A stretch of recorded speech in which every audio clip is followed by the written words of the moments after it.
Wadau. How will it be? It has already been Sunday freshi sana. I don't know what time it is, where you're watching from, but hip and the easy sides ni Sunday ingine freshi sana. We are happy and glad to be alive. Now, ladies and gentlemen, remember, kumbuka, tuko live pale TikTok na tuko live pale YouTube. Today we are going to tackle Green Card 2025 and 2026. That is the new kid on the block. Hiyo ndio new hot topic this month of October. Remember, the application started in October. I think that was 2nd October. Tarehe ni 2 mwezi wa 10, and until 5th of November, ndio process itafungwa. And so many questions I've been getting, imekuwa zile za, what is the affidavit? Do I need one? There are so many people wenye wanaogopa kuapply because they do not have an affidavit of support, which I believe is the main deterring factor to all those who are planning to come to the United States, ama wako na hii dream ya kuondokea block, dream ya kutoka kwa block. To all those people, I can say the main the main deterring factor that stops them from pursuing this dream is your story affidavit. Because one of the things that the United States inaogopa ni kitu wanaitaga public charge. A public charge basically means that once you immigrate to the United States, ukifika tu hivi, hautaanza kuomba msaada, hautaanza kulemea watu, useme hauna chakula, hauna ujanja. No, what that means is they need someone. They need you to show that you have someone that can sponsor you or help you out. Kukakinuka kukue kubaya, mtu anaweza kuokolea bana. Mtu atasema mse ninamjua na nita come through for him or her mpaka apate ujanja. Now that's where an affidavit of support comes in. And today I want us to talk about the history affidavit because it's one of the most fundamental documents that you need as you plan to ondokea sin and fika huku Majuu. It's one of the most important documents that you need. Now, there are different types of affidavits. There's an affidavit for F1 applicants, for example, kama mtu anakuja kama student, there's a type of an affidavit for that. And especially hapo, ndio utaoneshana statement zingine za kimataifa. Umesikia statement ya kimataifa? Yeah, that's what you get. And that's what you have to do, especially if you're coming to visit for business or for school. But when you come in for, if you come in as an immigrant applicant, you know, there are non-immigrant and there's immigrant. So if you're coming as an immigrant as an immigrant visa, that's a whole different ball game. Remember, the I-864, the affidavit of support, is when you're applying for a permanent residency. But for the DV lottery, which is the so-called green card, is not a must, or it's not necessary. However, you need a form I-134, which is also an affidavit of support, but mostly known as sponsor. Mostly known as sponsor. Umse anaku-apply your affidavit, anasema, I am willing or I'm able to sponsor this individual. Now, it's less strict compared to I-864. I-864, iyo nayo lazima ukue tu nayo yani. Remember guys, I've shared the link for the stream on the comment section. Let me put it down there. That's the link for the stream. If you'd like to join the stream on YouTube, I've pinned. Let me see if I can pin this comment. Yeah, I've pinned the comment. I guess iko mahali hapo juu. So what you can do is just copy the link, and I will be able to see you. And then we can do this together. If you have more experience on these matters to do with affidavits, please do not hesitate to join the live and make your contributions. So today we are talking about these affidavits because they are necessary, and different people have a different experience at the embassy. Me personally, nikienda hiyo story hata sikuwa najua. I don't know how, na vile nilikuwa nimechambua hiyo website, I don't know how hiyo story ya affidavit ilinipita. Ama sikuiona ama sikuitilia manani. Ama I think what I did, I knew about it, but I did not do what was required. Because what my sponsor or the person who wrote the affidavit for me, instead of going online and them filling the I think it's the I-864 if I'm not wrong, or I-134. Yeye alienda akaandika barua akasema, ujango hata kama ni Mkayole ninamjua, wewe mpeni chance, mimi naishi hii mtaa. Akapeana address yake na details zake zote. Mpeni chance, akikuja hapa hivi mimi nitamkemba, nitamsaidia. So you see, that was a letter, and I remember that madam at the embassy telling me this is not what we need. Telling me they're supposed to go online and fill that thing up. So different people have different experiences. However, siwezi ku-advise you do that. If they require your sponsor to go online and make and fill the documentation online, kindly do that. But for the DV lottery yenyewe, hiyo mtu wangu, the public charge statement, once you fill in your DS-260, you'll find it's one of the questions huko mwisho mwisho. They'll ask you, have you ever become a public charge, or do you intend to become a public charge ukiruhusiwa kwenda Majuu? So those are some of the things that they ask for. They will ask you in the DS-260, and they expect you to say no, mi nitajiweza. But how can they prove that?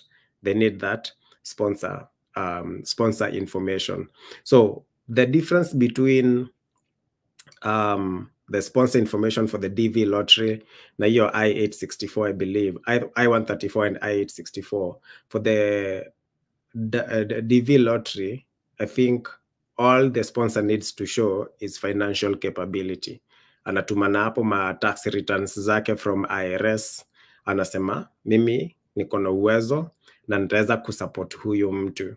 So once they show that, now the embassy can see hata ukilemewa na maisha kuna mse anaweza kuokolea. The other types of visas, I'm not sure what they're looking for, but mostly I know the sponsor or the person who's applying or giving you the affidavit has to demonstrate financial strength. Na kuona sana Paul Karashia, thank you very much. Remember, we are live on YouTube and we are live on TikTok as well, and Facebook as well.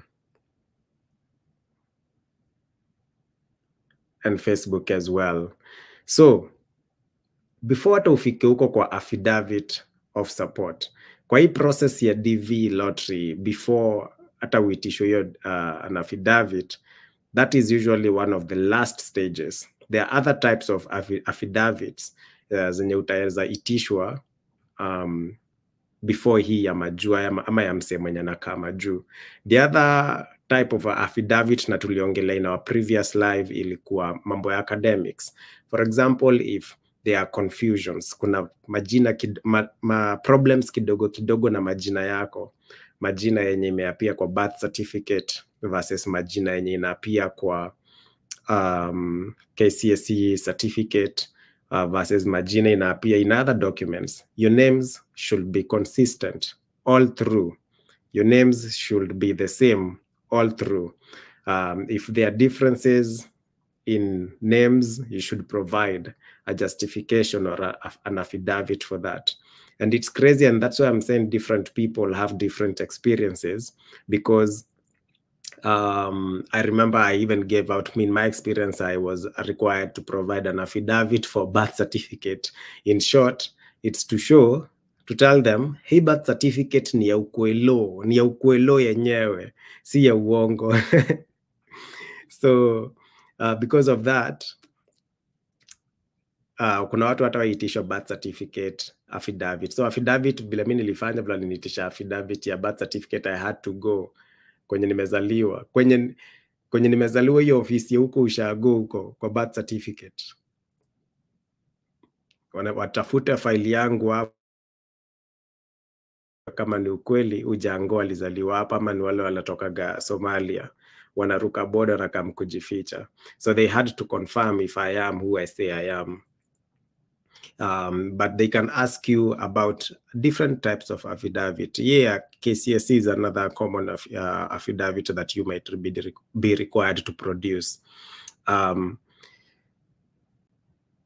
Hii KCSE ni kama kwa mfano majina zako hazifanani, ama tu kuna problem na hiyo certificate. So hiyo ni NEC ndio watakuandikia hiyo affidavit, waseme ni aje, huyu jamaa si mrazi, alisoma hadi form 4 na akamaliza. We know him and he passed through our gates.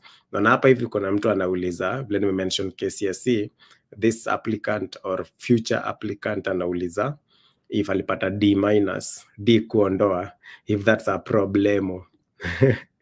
If that's a problem. Ladies and gentlemen, I want to assure you today that your results in KCSE do not matter. Kimti, it has already been. Your results in KCSE do not matter. They are not a reflection of how you will perform ukikuja huku USA. It's a different ball game. And actually, after that interview, no one will ask you about KCSE results anymore, and no one will ever question you about that certificate. So D- usijali. But today we are talking about if kuna discrepancies in names or dates of birth. Hiyo ni another common phenomena when it comes to certifications. Kama date of birth yako kwa birth certificate ni 1999, tarehe mwezi wa 4 tarehe 2 mwezi wa 4 1999. Alafu unakuja kwa document ingine kama passport ama kitambulisho, unapata story ingine tofauti. Hizo ni vitu pia you will be required to produce, either change by the time you get to the embassy, make sure that they all align, or get an affidavit that show or explains why that situation is the way it is.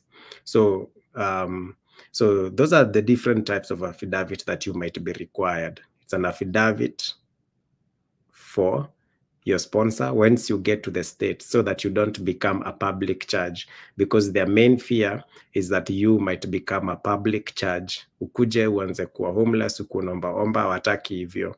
Now, most of the time, the sponsor has to show financial support. So many people have been asking me, Joe, why don't you host me? Why don't you become my sponsor? So remember, na hii kitu nimeiona sana online, TikTok and Instagram especially, YouTube pia kwa comments. Most people ukiongea story ya host, kwa tunga naulizaga, host itakuwa aje?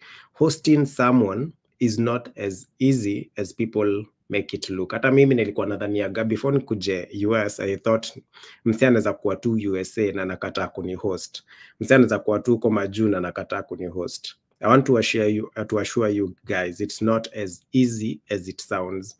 Hosting is a different ball game, because the person who's in USA has to go to the system, USCIS system, create an account just like you, and then, excuse me.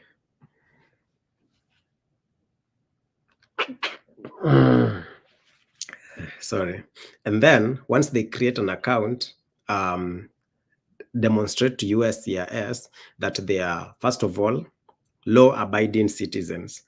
Huu ni mtu ajaishikwa na kesi yoyote hata ya driving, na unaweza kuwa sure out of 10 people walking the streets, 6 of them wanakuwaga na kesi yoyote, either ni speeding, either ni ticket tu ya traffic. Hata kama zikwagi hizo zinaweza kuwa zinaitagwa infractions, hata kama they are not serious offenses, most people do not have a clean driving record. And then number 2, they want people who have a consistent job. Most people have jobs, that are not a problem. Number 3, they want people who've been paying their taxes, that the KRA form of the IRS is the KRA form of the US. So they need someone who's consistent with their KRA or the IRS, ya huku hivi. And it has to be a period of certain amount of time. So I remember when people were asking me last year, hey Joe, unaweza ni host someone who's been in the US for 1 year, 2 years, after 3 years, most of the time they might not qualify or fit the criteria to host you, hata kama wanataka aje, because I think in terms of looking at the finances, they want you to be making almost 4 times more. In short, ile do una make before host mtu ikuwa inaweza lisha watu waine. Yani ukuwa una make do mingi, hata hiyo nyumba yako inaweza kaa watu kama 4. Assume huyo mtu mwenye anakuhost ako na familia na ako na watoi, ama ako na tu mtu mmoja kwa nyumba, bibi yake ama bwana yake, ama tu ako single. In short, they want you to be making a certain amount of money. Now, for new immigrants, people who just came 3 years and below, mtu amefikisha 4 years sasa ameanza kuwa bazenga, ameanza kuwa mzai kwa hii system. But 3 years and below, those are new applicants. And most of the time you will find that new applicants do not meet that criteria.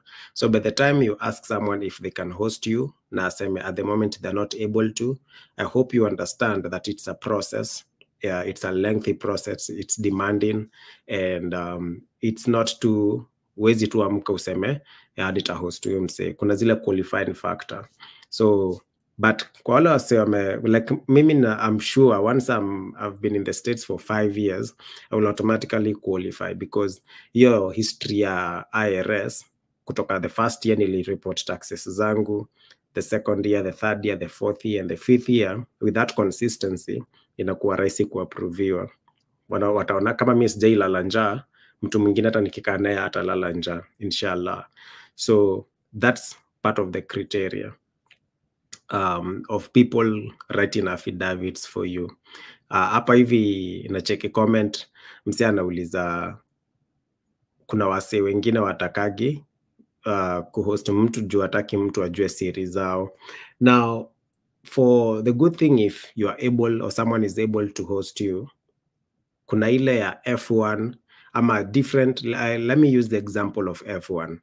F1 ndio most of the time the person who is taking responsibility of you atatuma documents, atatuma certificate, bank statements, atakutumia uzipeleke embassy uoneshane, uoneshane mse anajiweza.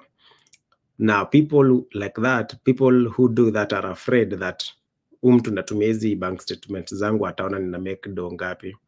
But na hii ya green card, the good thing is it's not mse una apply si lazima aone statement zako. It's not a must for them to see them.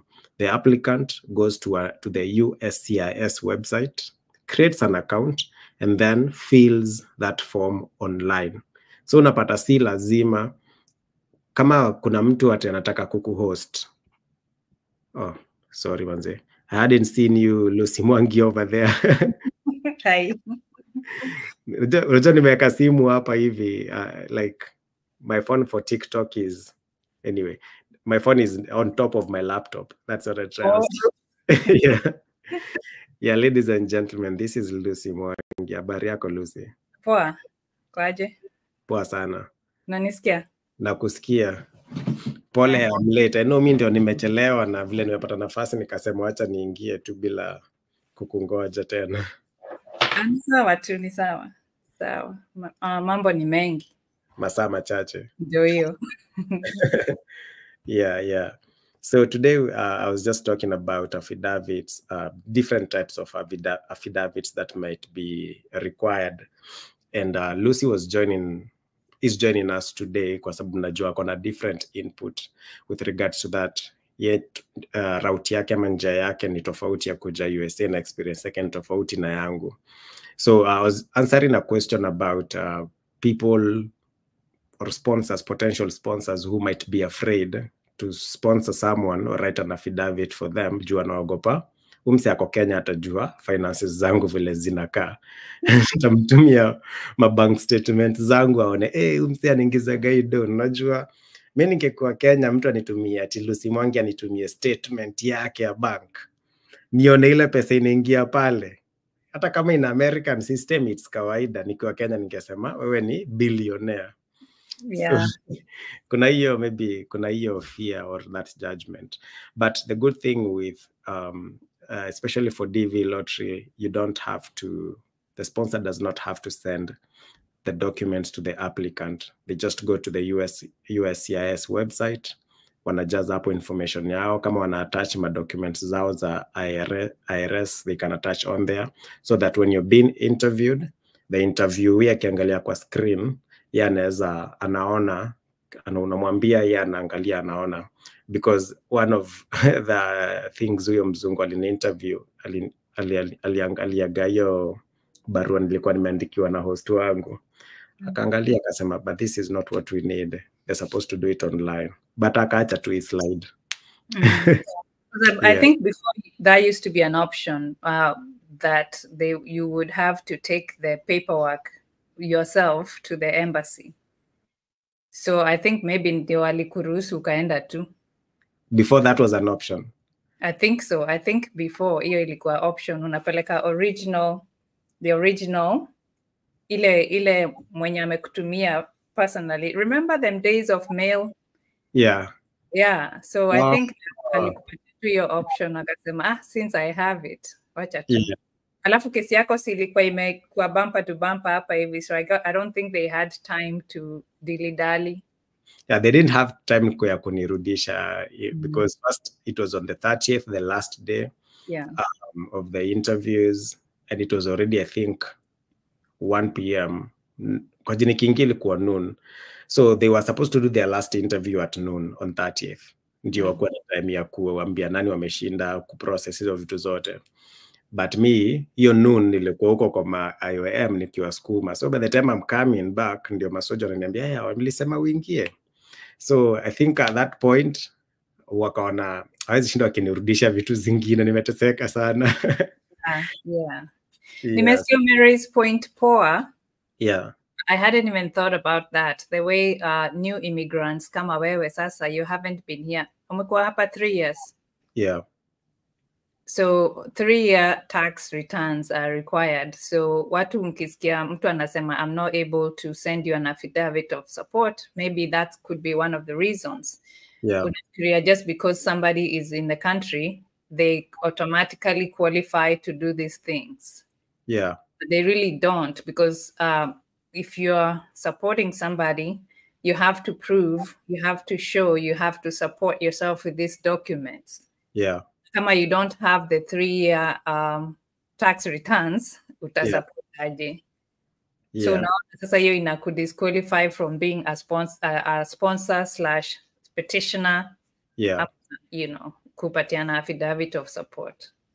Yeah, for sure. And even if you have the 3-year worth of tax returns, again, these are how much, because you, apart from unaweza kuwa hizo tax returns, they're enough for you, for the sponsor na familia yake ama akiwa peke yake, but I think if I'm not wrong, nilisoma, it should be 4 times more. There's the way they calculate to be a projection that huyu mtu hata akiongezeka kwa hii familia ama akiongezeka kwa household ya hao watu wenye anaenda kukaa nao, hata kuwa burden kwao, bado anaweza kumsupport.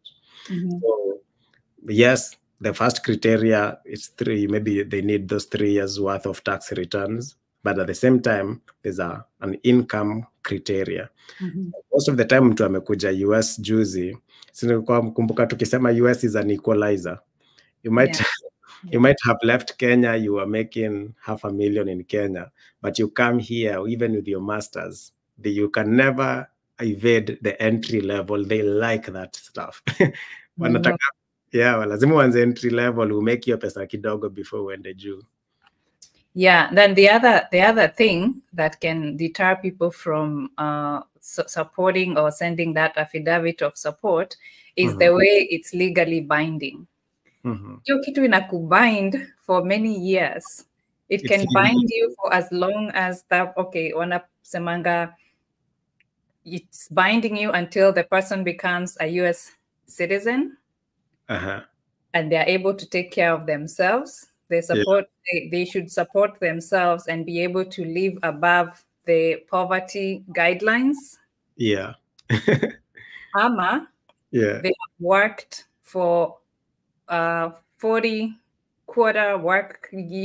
quarters of Social Security vile wanapimanga hizo. Yes, that equates to like 10 years. Yeah. Ama they die. Yeah. Ama you die. You as a petitioner.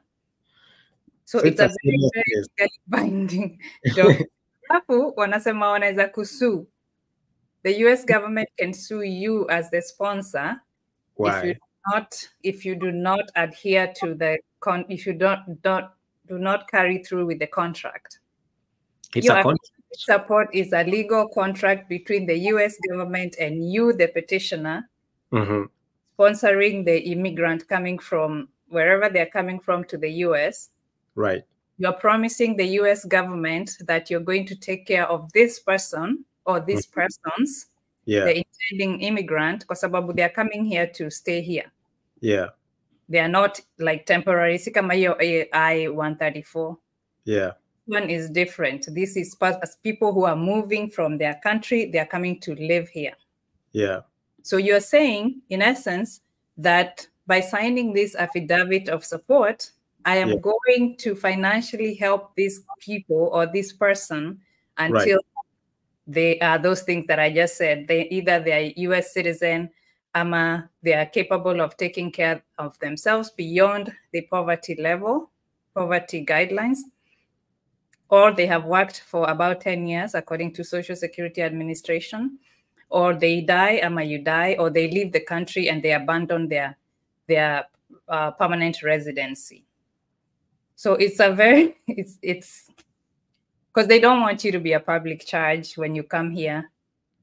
So let's uende, sasa mimi nikusponsor. Yeah. So nimekusponsor umekuja. Right. Then my circumstances change. So I'm not able to financially support me, my dependents, and you. Yeah.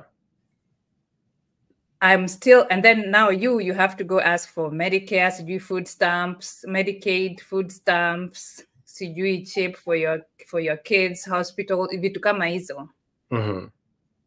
The government can, or whatever agency that is giving you that kind of benefits, or state benefits, federal benefits, they can come and sue me and tell me to refund them for the amount of that, whatever services umepata. So are you telling me you can sponsor me? Nikuje, nitoke Kenya, I come to your house. In fact, I'm say I'm a bad person. I'm lazy. I don't like working. Sijitumi. I'm not ambitious. I came to America to enjoy the dollars. Not to Whose dollars? Your dollars. No. I came to America na nikasikia, I heard that ama niliona statement, ama I knew about these rules, and I came and I knew I will eat Lucy's money. So you telling me I can come to your house, refuse to live willingly or refuse to work or just be a bum, and you will be obliged to be, the government will require you to take care of me until I get my citizenship. Yes. Oh God. That's why a lot of people, when they are asked to do this affidavit of support, they think twice or 3 times or 4 times. Unless unajua huyo mtu, they are not going to do that. But how do you know? Somebody can just be playing you. Wacha nikwambie, even if you are married, let's say for example we are married. So we are married, you're in Kenya. Yeah. So you're my husband, so I'm trying to bring you in, I'm sponsoring you. Yeah. And then we get here, you haven't received your citizenship yet. Sane. Sane kila mtu ende zake. Yeah. So everybody goes their own way. We are not divorced yet. Even if we divorce, imagine I'm still responsible for making sure that umefika zile requirements zinatakikana, either US citizen, ama you're having supporting yourself above the poverty guidelines as a US. So divorce does not clear me from taking care of you, like from being legally responsible for you. So kama hiyo I-134 is not the same. That's dangerous now. Because I know I have a colleague at work. We went through the same training. She has been married, actually has like teenage kids. But when she came to the States, I don't know how she came to the States, but the husband was left in the Philippines. She's a Filipino. Later on, the husband joined her here. But once she started working for the government, she became a citizen. But the husband was not a citizen. He was a green card holder. And every time at work we talked, she was going through some stuff, home stuff. What's the word? Problems at home. Oh, she's at home. Yeah, she had problems at home. And so this one time I was like, okay, why don't you just leave this guy if you're having problems at home like this? Like, every time you're sad, you're not happy, your kids are not happy. And she was just in a situation where what she said was, I can't leave him because, number one, I'm the reason why he's here in the States. And he's not a citizen. I don't know the justification she was trying to provide, but vile hivyo, from what I'm understanding is she knows that she's legally responsible for this man. You're legally responsible for this person. Yeah. The worst part is when you're sponsoring like a whole family. Wow. So let's say you're sponsoring you, I'm sponsoring you, and let's say we have kids, so it's you, the kids, and whoever else I'm bringing. So now I'm responsible for all of those people. So unless utafute watu wengine, so that each person can be responsible for one person. Yeah. As opposed to kuwa, like you are sponsoring so many people, because things change in life, and it doesn't matter. Sasa wanasema, even if your financial situation changes, that doesn't get you off the hook from taking care of these people or this person. Yeah. That you nini. And it's possible that there might be other Kenyans or Africans who are going through the same situation. They sponsored someone, and now that person has become a public charge in their home, not for the government. That person has become a public charge in their own house. Now they cannot kick them out. They are stuck with them there. And I remember I lost a very good friend of mine, tulikuwa mabeste when we were going through the process of coming to the States. We were friends in pain, tears, and struggle. When you're going through a difficult process, you form a very strong relationships.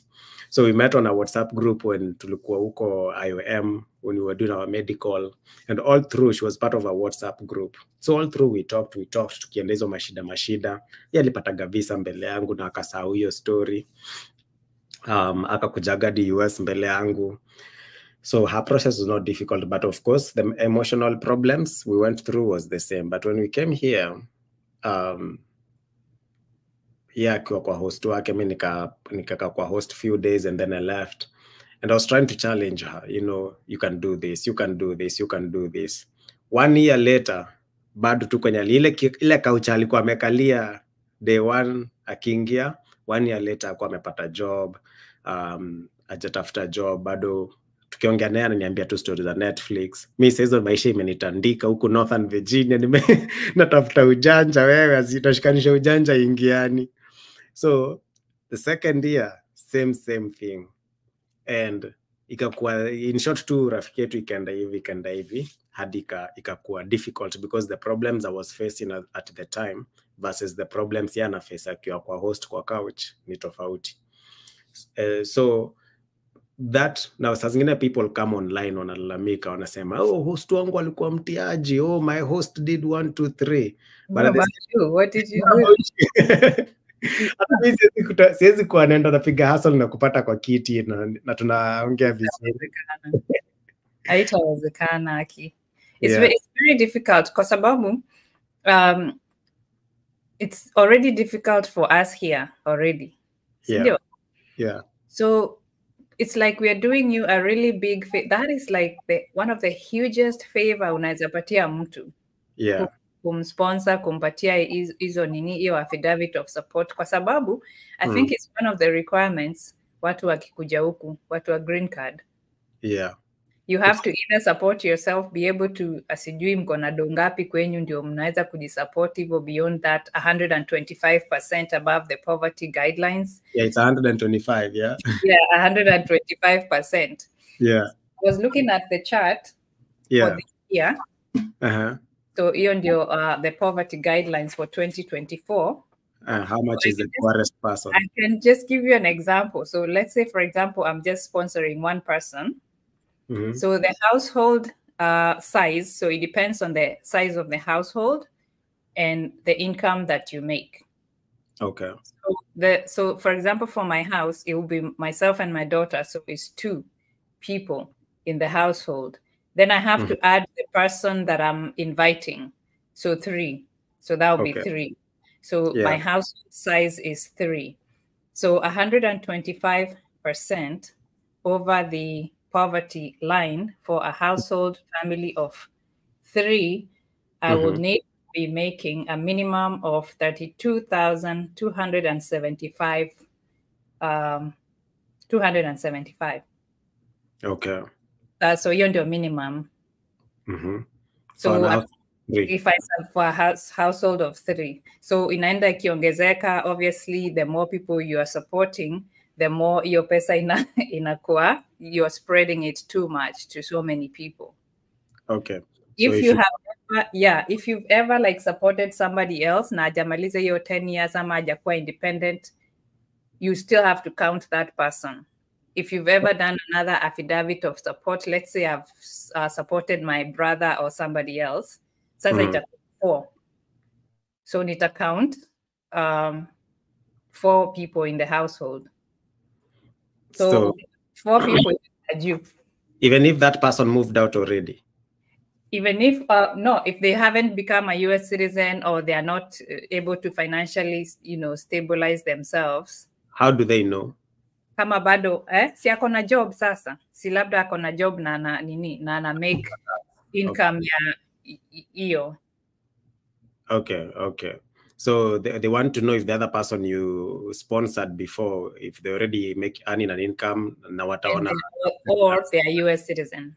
Or they are US citizen, which most of the time takes 5 years minimum. Yeah. Give or take. Yeah. Unless they come and they find a job and they are quick masiende huko ma LPN nini ma RN wameanza kupata job haraka na hata pesa wamekushinda nazo. Yeah. When ndio ulimhost. Which is what we want. You want that. Yeah. So when people are asking other people who Majuu our host, so there are so many things to consider, and I see random messages even on TikTok, especially TikTok ndio napatanaga na wadau watu random sana, watu wa nguvu msana kurushia tuka inbox, anakuambia leo hii mwaka hii ninajua nitashinda, this year is my year, I know I will win, si utani host direct hivyo.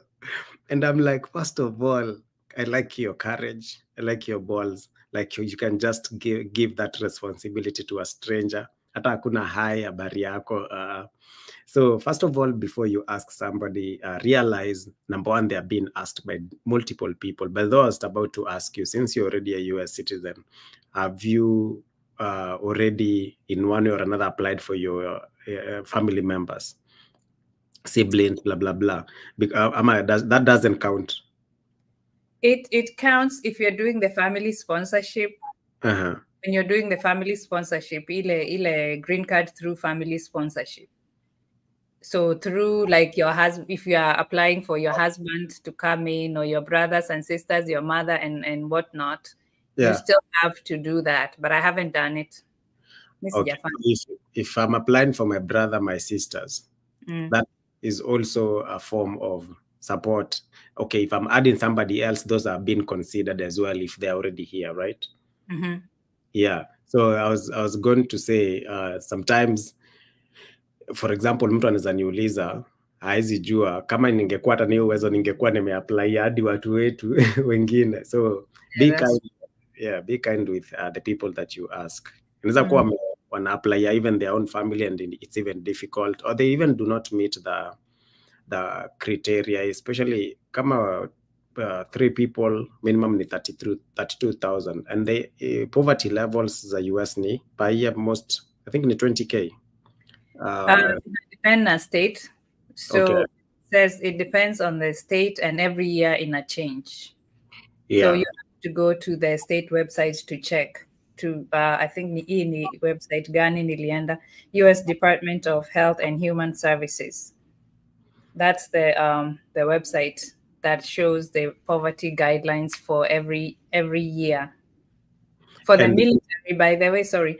For the military, if you're supporting somebody and you're in active military, your guideline is 100%. It's not 125%. So the military is no. They know we are struggling out here. Oh no. So for you, it would be 25,820. And for me, it would be 30,000. For 3 people now. For 3 people. So for 3 people, your minimum requirement would be 25,820 per year. You should be able to be making that. So, but you have to be in active military. See at you go training, ama, you know, dandia too, you go training. You have to be in active military, like the Air Force, Navy. So. Na nikuulize, if I'm in Kenya and say the minimum that my sponsor needs is 32,000. And recently I interviewed a very hardworking gentleman. He's about to finish his master's here in the States. And yeah, he is very entrepreneurial. He's an entrepreneur in Kenya. And based on our conversation, he was making easily $500,000 in Kenya before he came here. So there are people in Kenya who are doing well and they'd like to come here. And actually, hawapendi mambo ya watu. They don't like to hang out with you people or Majuu or Kenya Majuu. They just want to come independently. So if I have your meter, 3.5 mil Kenyan shillings, can I tell the USCIS or the consular officer that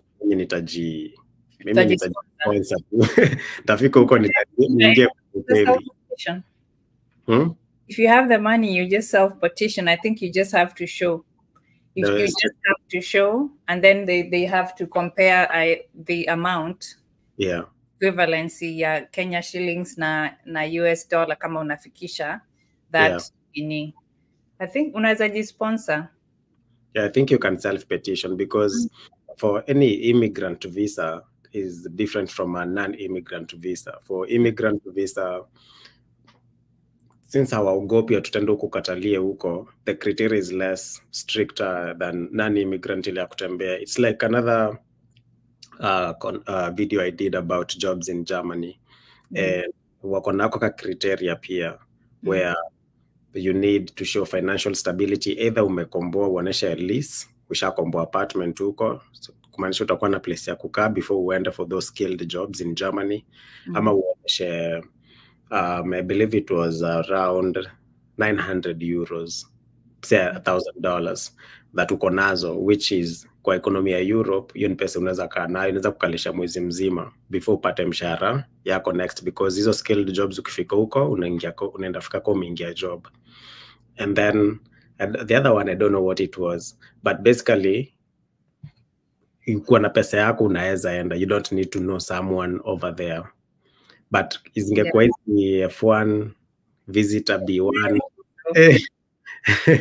hizo wanakuchambua, hizo wanakuchunguza. So it's just like you can self-petition for change of status. For example, si kama ile power, you can petition for yourself. Yeah. If you're married to a US citizen, you're going through some things and you're going through abuse and violence and all that, you can petition, self-petition. Yeah. So it's the same thing, unaweza nini, you can sponsor yourself. Yeah. Yeah. Then that's a good thing, because in my view, unajua mimi nikiongelea hizi stories za green card nilikuwa naiongelea from a sufferer point of view. From msee wa Kayole point of view, msee yako ana ujanja kabisa. Yeah, kuna mtu huko nje wako na do. They don't wanakuja America maybe for education or take it tu vile maisha iko, ama mashinda green card wanasema okay, let me go find out. Yeah, it's funny by the way, umesema hivyo because minutes ago I was talking to somebody in Kenya. Then nikamuuliza, "Bedho umeapply hii kitu inaitwa green card na ni mwezi?" Anasema, "Najua tu iko, lakini nimeisikia na lakini sija bado apply, niko zile za what." Hoja ingekuwa mimi niko Kenya sasa hivi ingekuwa naifikiria every day. Sasa the same person ametoka kunicomplainia, Ruto hii, economy hii, sijui nini. So nikadhani hizi complain ni za mtu mwenye amechoka na Kenya kabisa. Nikamuuliza yako comfortable, hata kukua aje kubaya bado anabai unga 250. Mimi unga nilikuwa na baigi 120 kg ya ugali. Mimi sikumbuki bei ya unga. Ulitoka ikiwa 50 bob. Sikumbuki bei ya anything. Ulitoka kitambo sana, ilikuwa chwani 2000 hizo mapema. Sikumbuki yake. Yeah, but the people in Kenya who actually have money and kama uko na pesa yako na utaki kusumbuana na watu, you can self petition for this affidavit. Yeah. Hii kitu inakubind. It's legally binding for a long period of time. Yeah, I didn't know that's how it was. Ukisema mimi nilifikiria nikasema what? Na mtu akakuja kwangu na akue anajua hizi vitu na akatalia hapo, yani akue tu bam tu, yani akue amue kukua use. Lakini unamshtaki aje na wewe ndio ulimleta? Yeye ndiye anakushtaki. Unamshtaki aje na yeye anasema kushtaki. Yeah.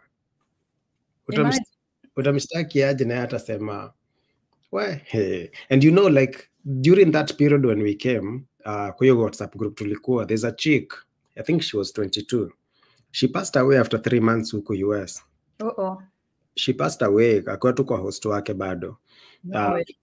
Yeah, because I think ni change of climate ama ni change of whatever, lama tu ni mwili ilibadilika ama ni stress ama ni nini.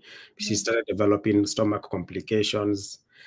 Akakuwa tu mgonjwa, akakuwa mgonjwa within 3 months. Akakuwa sijui kuna ulcers, sijui nini, because I'm thinking if she had a condition wangeiona huko kwa matesting. Ama saa zingine hizo matest pia you miss, you never know. But anyway, but I'm just thinking of a situation, someone coming here na maybe alikuwa hata tu sijui nisemeaje, PTSD ama anxiety ama something, na afike hapa tu mind yake shut down, akue hawezi enda job. Akue sasa hawezi enda job, na before hata uanze kupata hizo benefits as a green card holder for what do they call them if you're unable to work and you are disability benefits. Disability benefits wezi kwa mgeni. So mtu in short utakuwa yani you are taking care. It's a gamble, by the way. I see why people refuse, because it's a huge gamble. It's a 100% gamble. So if you see someone who has nikaa kulea mtoto tu. Niko na mtu mwingine. So if you see people refusing ama being cognizant ama careful, you know it's not easy. It's not easy. Alafu they nilikuwa nasoma from the website ati they can call you as the sponsor, like if they're suspicious about your application to apply for to get the affidavit of support for someone, wanaweza kuita ufanye interview hata wewe. Adi me, the sponsor. Yeah. They can call if there's some inconsistencies in the application, your affidavit of support, and maybe I have not submitted enough proof, ama supporting documents, ama kuna kitu shady hapo hivyo they are not understanding. They can call me for an interview which may include biometrics, wafanye fingerprints pia. Yeah. So hii kitu ni serious. Nataka kujua kama you're a criminal.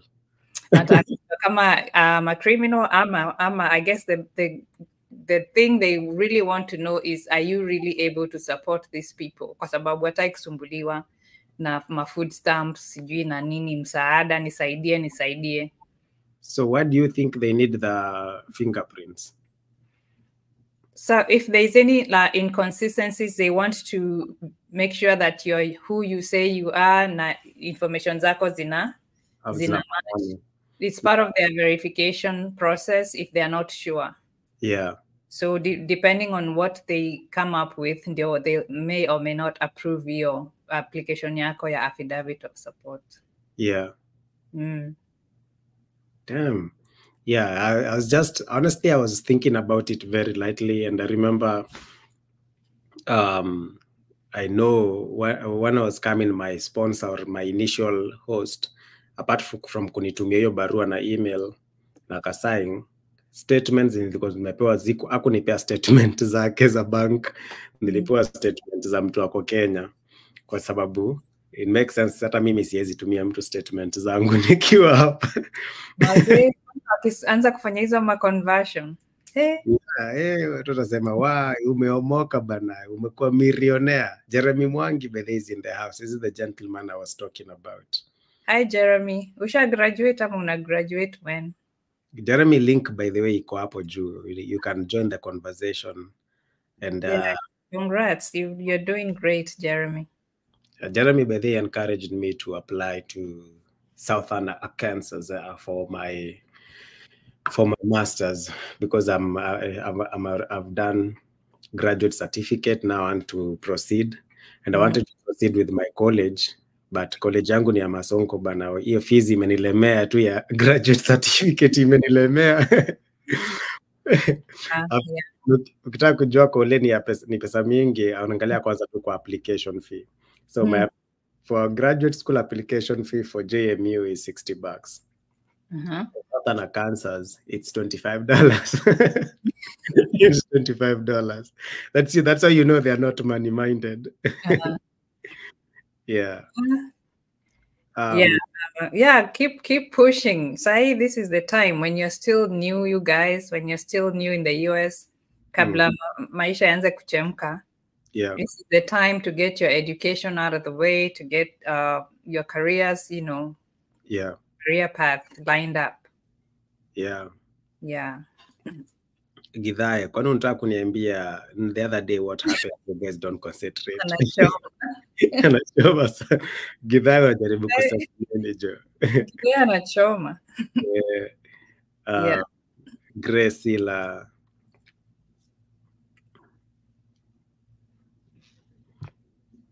Grace anauliza akiwin ana zile pesa wanahitaji, kama unaweza mpea milioni kama 3 hivi. Wewe si umpe, umekuwa hapa.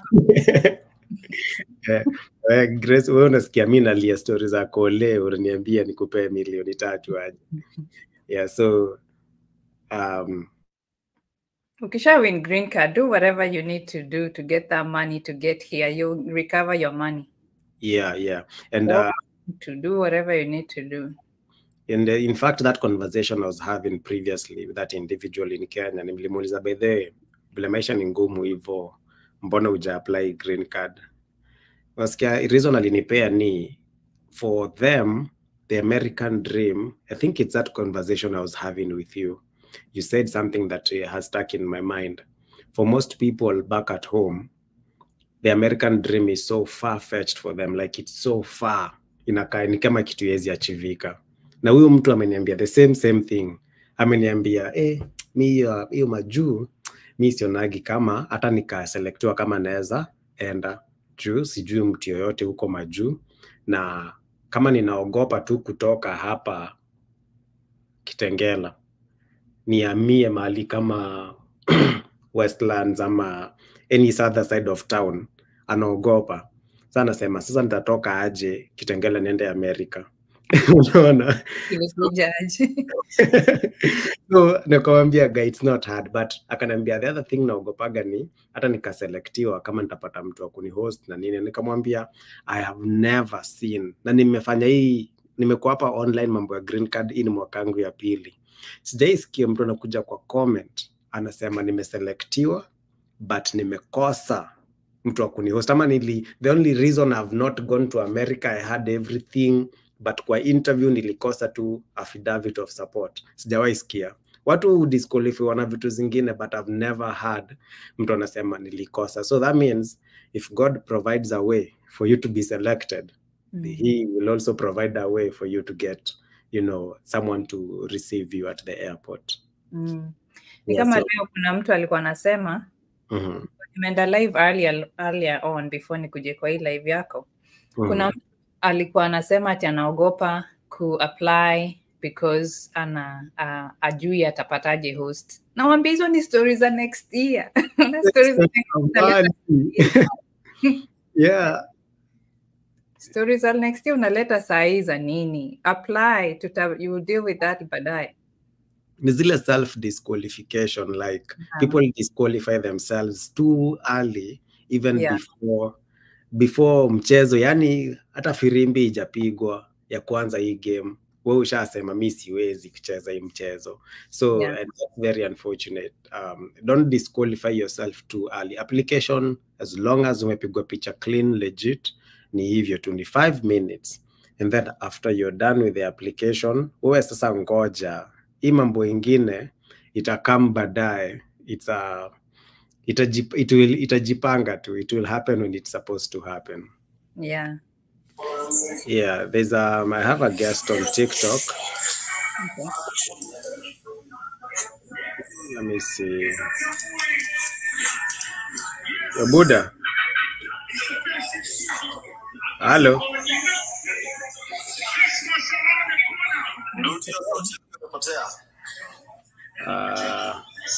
Unanipata sahi? Sahi merudi iko poa. Niaje? Hi, long time bro. Vipi bro? Mimi niko jo. Miaka mingi Ni nani huyu kwani? Ndio tuwezi kumbuka Jomo. Unterai? Wallahi tena. Yo kichwa yako jo. Yo kichwa yako uje. Nimeona hiyo kichwa hiyo. Nimeona hiyo kichwa nikasema hai kichwa hii siwezi sahau, ilikuwa bigi sana. Unafala sana Niaje. Wewe uliomoka huko. By the way niko na hapa Lucy. Unajua Lucy ni msee wa Baha.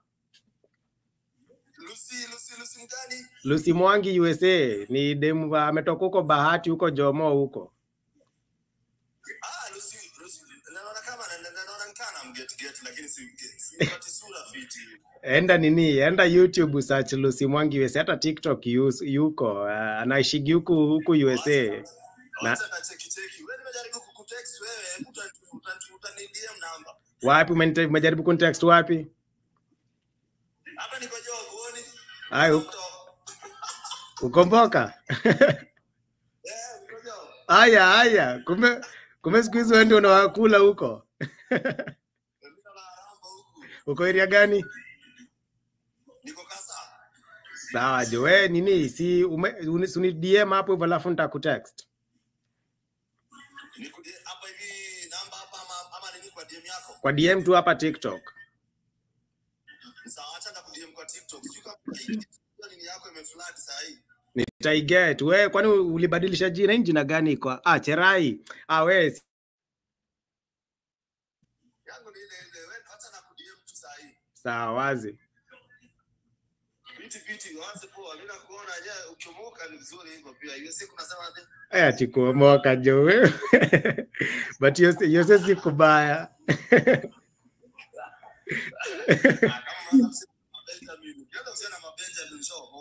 Nianza kucheza na ma in God we trust, ma greens. Hapo sawa. Naona sasa shughuli manzendo wamefungua hizo poto zenye naona ukielezea wase.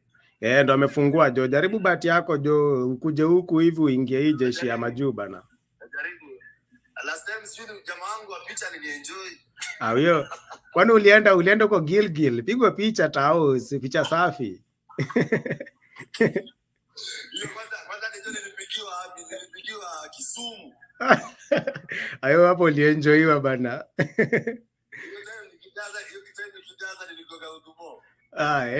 Enda tao sasa hapo kasa tu unaweza wase wameivisha. Enda tu hapo kasa utapata wase wameivisha. Waambie ni 2x2 Lucy.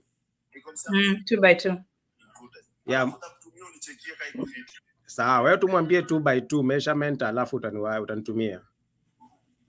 Nakusukumia alafu nakuchapia. Acha nirudi Mboka Sawa, wewe rudi Mboka atachapiana. Waze, cheers bro. Cheers.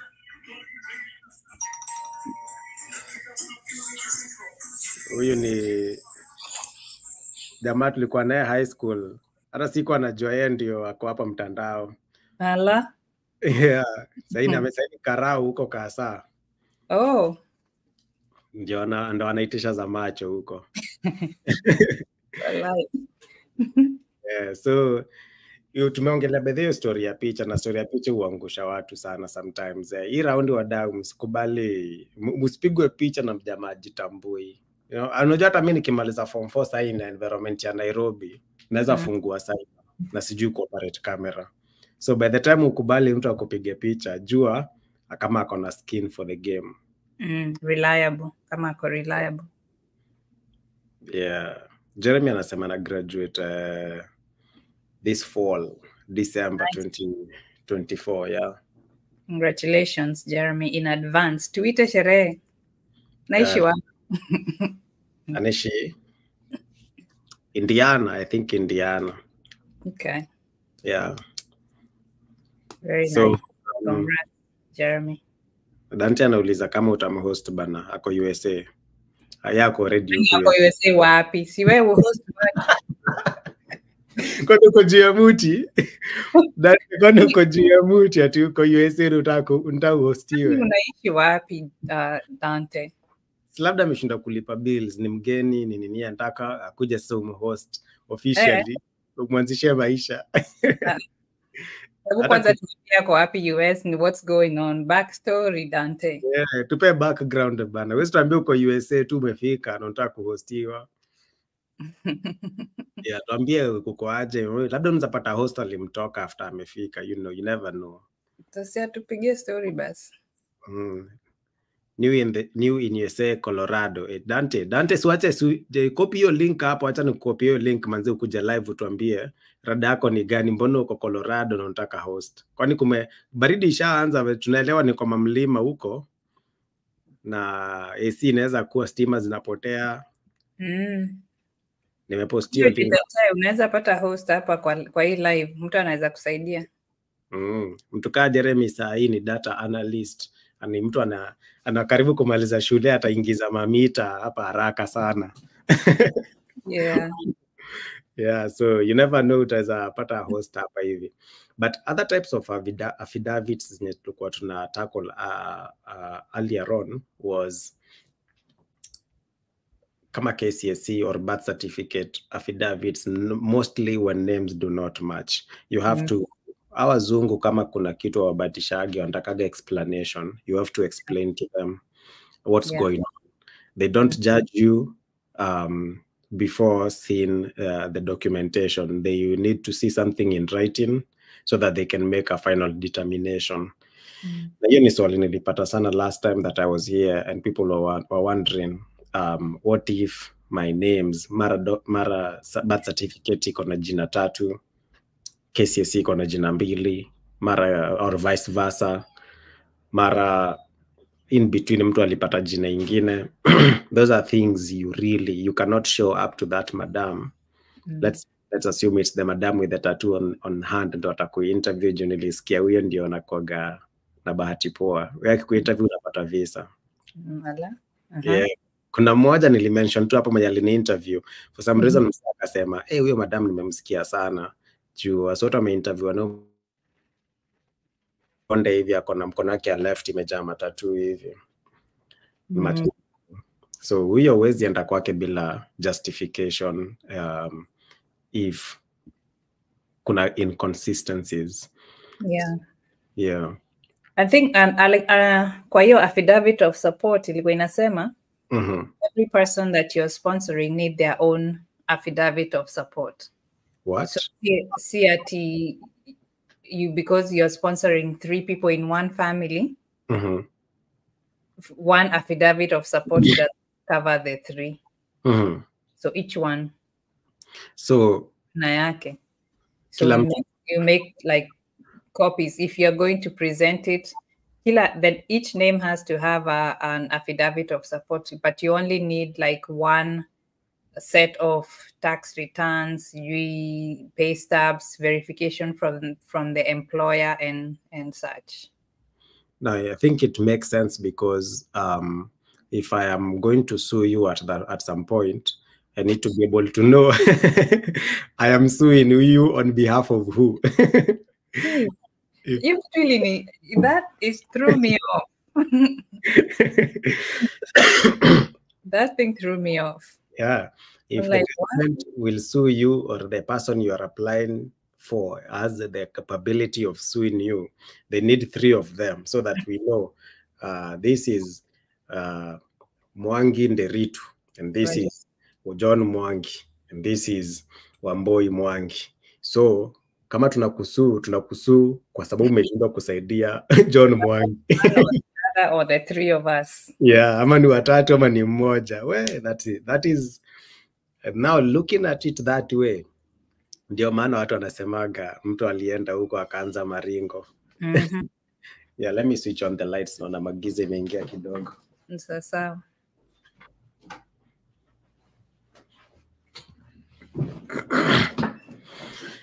Yeah, so they need 3 of them. Yeah, and if you're not, let's say, for example, I'm not able to come up with the amount. My amount is not sufficient enough to cover your 125%. We can have either a co-sponsor or a joint sponsor. So a co-sponsor will be like somebody in my household that is working. So, for example, if my daughter is working, she has to do her own affidavit of support and sign to say that she's also responsible for these people that are coming. What? So mshahara yake na yangu tunaongeza so that we can meet that poverty guidelines hizo. So hata yeye can be sued. And then a joint sponsor is, okay, my amount is not enough. The person does not have to be in my household. It can be somebody else. So I can ask my friend, hey, I'm trying to support these people. Can you help me with your income information to combine so that I can be able to support them? And so hata yeye lazima afanye affidavit of support na lazima akuwe na the supporting documentation. So it's a big ask, Maze. It's a big ask to ask somebody to do that. Damn. Yeah. Si ati watu wanakataa for no reason. Now I think now I see why most people would say, hawa watu wa Majuu hao wanakuaga na maringo sana. Hawezi kubali kuhost mtu wenyewe before mtu akataa, and especially for strangers, you know, because most people who come to us are complete strangers kabisa, and you don't know someone, and even if sometimes uko na uwezo, you need to have created that rapport. And now I understand now what's the difference between if someone is hosting as an individual versus if you're hosting as a business, because I know there are people who have made that an income producing opportunity where you can start a business of hosting people. And I know it's easy for me. I've been in the real estate sector before, and the opportunity that I saw is if you have a business and you hire like this apartment complex, all of it. Say hapa kuna apartments 1, 2, 3, 4, 4 times kuna 12 apartments in this block. Na ni hire zote. Sasa si niko na housing. And then now I come to these people who want to come to Majuu niwaambie, niaje, I have this business. You guys can pay me and I will host you. Now I will write as an entity. I will write affidavit for people. They will sue the business, not me, right? They'll sue the business. And of course, you'll have some kind of contract between you and them. And you'll have some guidelines as to, okay, umefika hapa, we are not here to babysit. We are here to help you move from point A to point B. This is my responsibility as the host, petitioner, sponsor. This is my responsibility as the intending immigrant. Ukishafika hapa, this is the structure.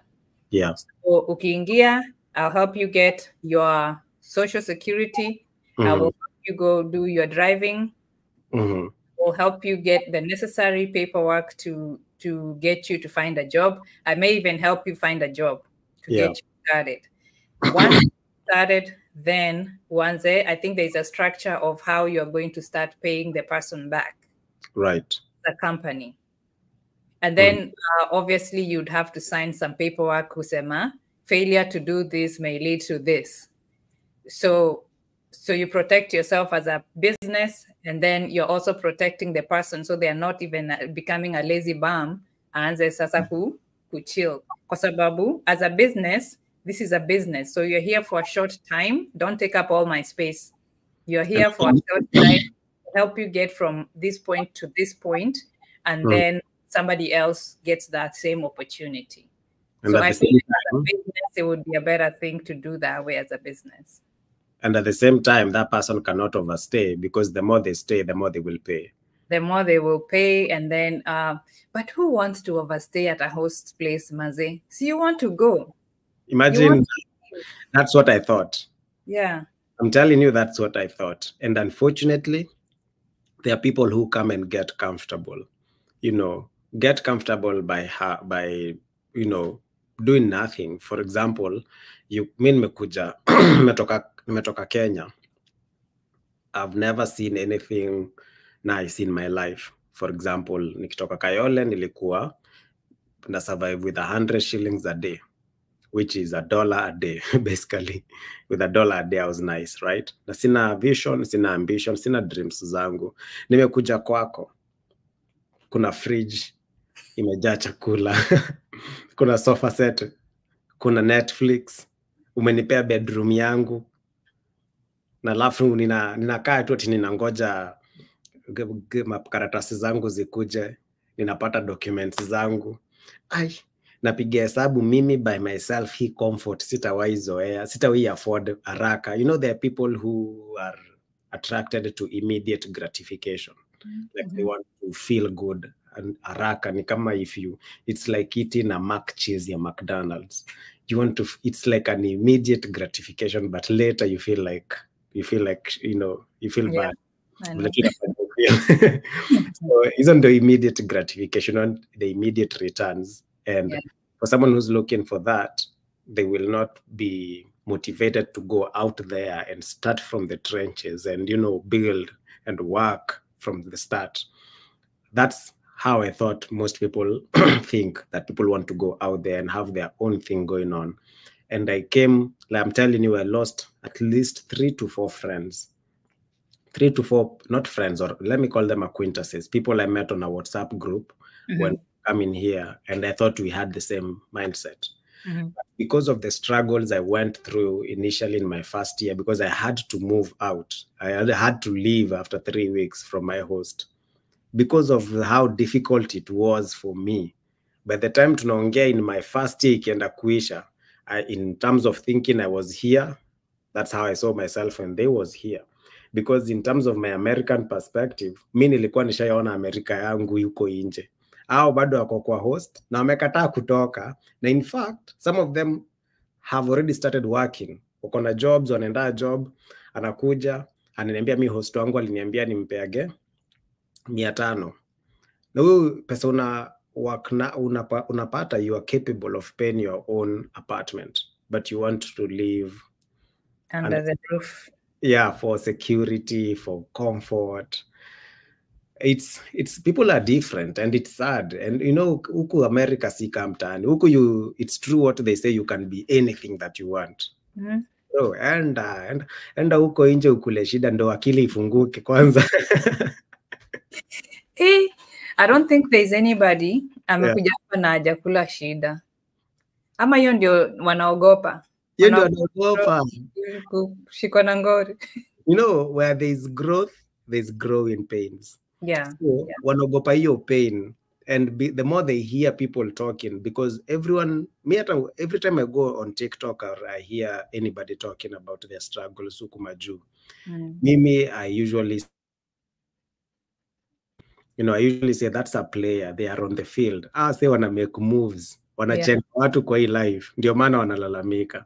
But ule mwenye si player, yako kwa trenches, kwa watu wakiucheza pale kwa field, yako huko kwa mashabiki, yeye kazi yake ni kusema angepiga hiyo ball hivi, wewe yeye ndio kuconnect watu. When you're in the passenger's seat, but then you have to instructing the driver which way to go.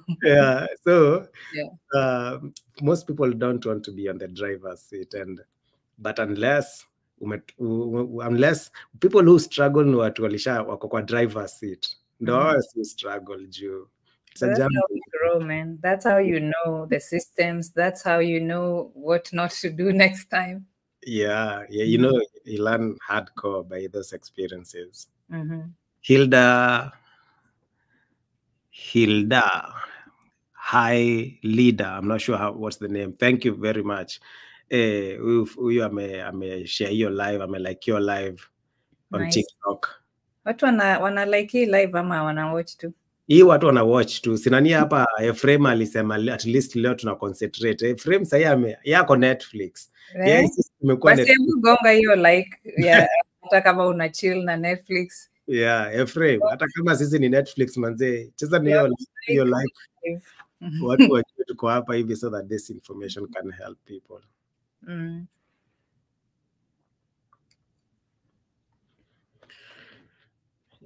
So struggle ni lazima bana. Wadau wanakam USA manze, msisikia aibu ya kustruggle. Don't shy away from struggle. It's a necessity. Yeah, I think that's what Mauka Dante is saying. Anasema ati bills ziko high and my host is asking me to jipanga. That's why he's looking for a new host. Shida ziko already. Bills ziko high. Okay, first of all, Dante, how long have you been there?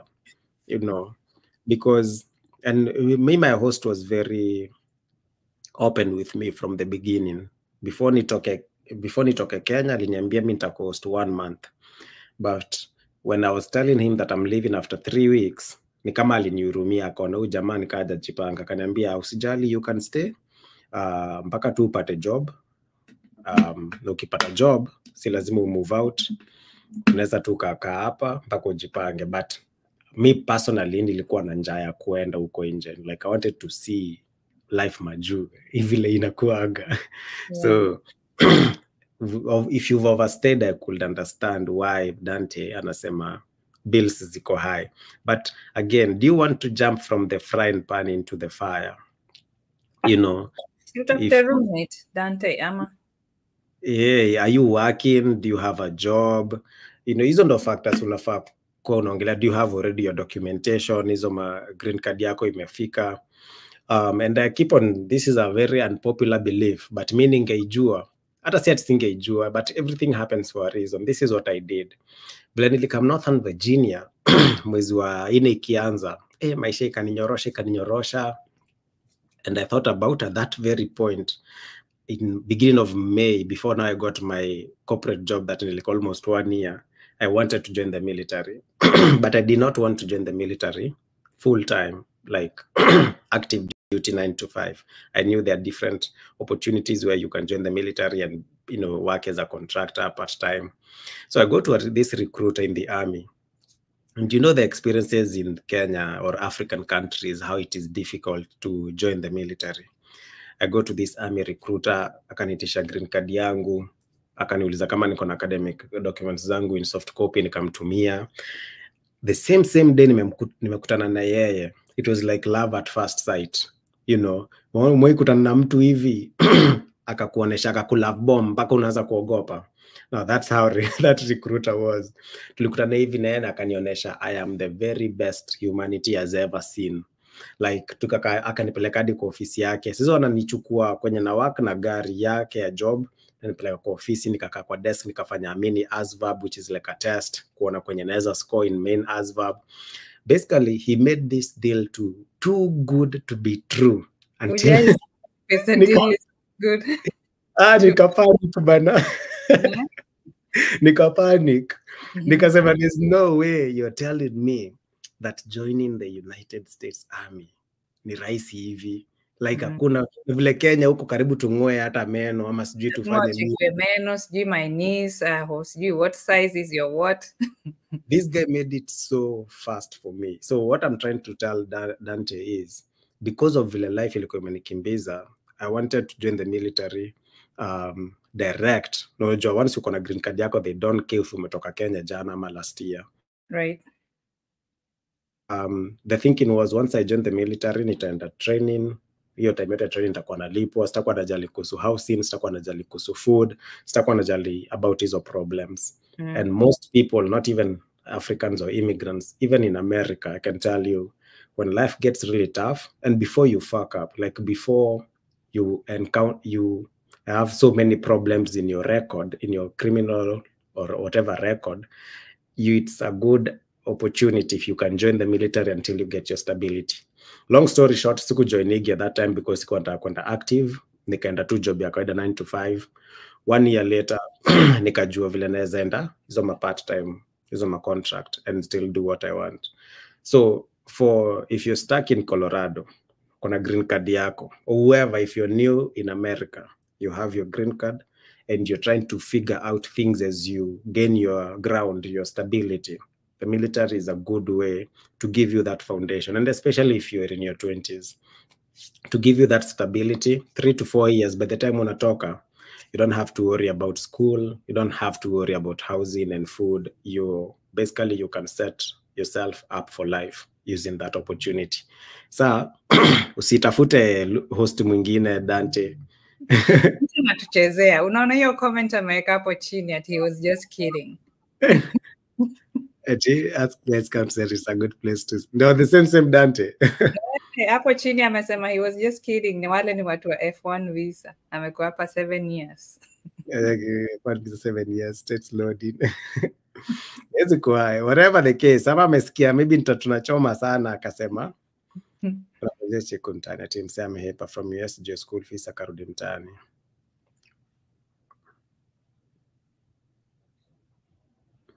Oh yeah, this is a good comment. Anasema people complain of, you know, how expensive it is, you know, studying here. Na sijawahi sikia msee amesema hata nirudi Kenya hii school fees imekuwa mingi. And you know why people don't go back? Mi siwezi kuja hapa nisome na 3 million alafu nirudi Kenya nikaandikwa mshahara ngiriso, because kuja hapa hivi unasoma expensive, you need to work here, find a way to stay here. Alafu huku nini, there are so many like opportunities for scholarships, grants, student loans, vitu kama hizo zinaweza kusaidia. Kama sisi, I think I went to school during that COVID and post-COVID season. There was a lot of grants given by the state and federal for people who are brave enough to go back to school during that COVID season. So but we barely paid for our whatever school we were going. Yeah. So, yes. Basically, easy opportunities zitakuwa, and it doesn't make sense. Like, and especially if you're doing like science, technology, mathematics, you'll be fine. No matter how much you used to study, fine. At education back home ni poor sana. New grad at 50K ni ngumu kupata. Yeah, we were talking about mambo ya university. Anyone who is after amemaliza form 4 juzi kwenda kampo, I don't know in your opinion, Lucy mtani, is it worth it kwenda kampo in Kenya? It's like, does it make sense? It doesn't make sense. Does it make anymore? Because, like, for example, Sisi, when we were growing up, kwenda university was such a privilege.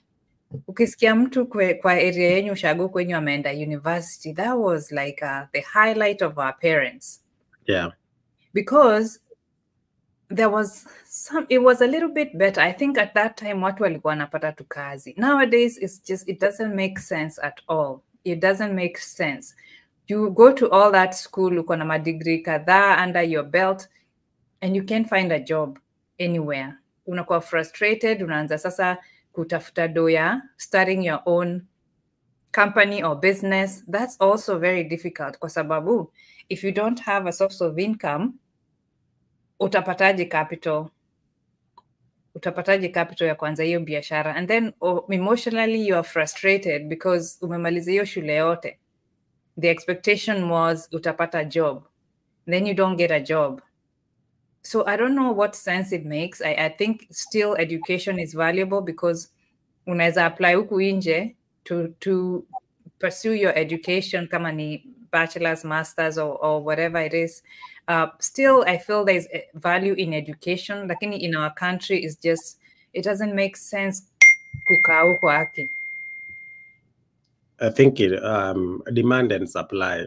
There's a lot of graduates, a lot of supply for graduates, and the demand for employees. Not so many people are looking for employees. There are not so many opportunities in Africa in general for employees or need for workers, but the schools and the colleges are producing thousands and thousands of graduates. So demand and supply in Africa basically iko chini, while in Western economies, the demand and supply the opposite. Like there's so much demand for learned people who've gone to college for different things. There are so much demand for jobs, for employees, because there's so many jobs. So unapatata, if people go to school or not, jobs ziko. Wanatafuta, struggle yao kubwa ni wanatafuta people to work. I was reading reviews for a certain company that I wanted to work for. So before ni apply naangalia reviews, watu wanasema nini, previous employees, what have they been saying about this place? And I realized that kuna wase wengi, majority of the comments zilikuwa bitter. Zilikuwa watu wanatoka na machungu. Watu walikuwa tu wanasema hii place, hii place poor. But at the same time, that company nimeobserve for the better part of 2024. They are always hiring. Like that means they have a retention problem. But at the flip side, it's not just that company. That's an American way of life in most companies. Every company in America has a retention problem because employees are entitled. They have options. They are not stuck. They don't feel as if this is the end of the world for me. They come to work. They feel you're not treating them the way they want to be treated. They're leaving, And the same company, I will, with no shame, with no explaining itself, it will go back there to look for other talent. That means there's consistent demand for people who can work.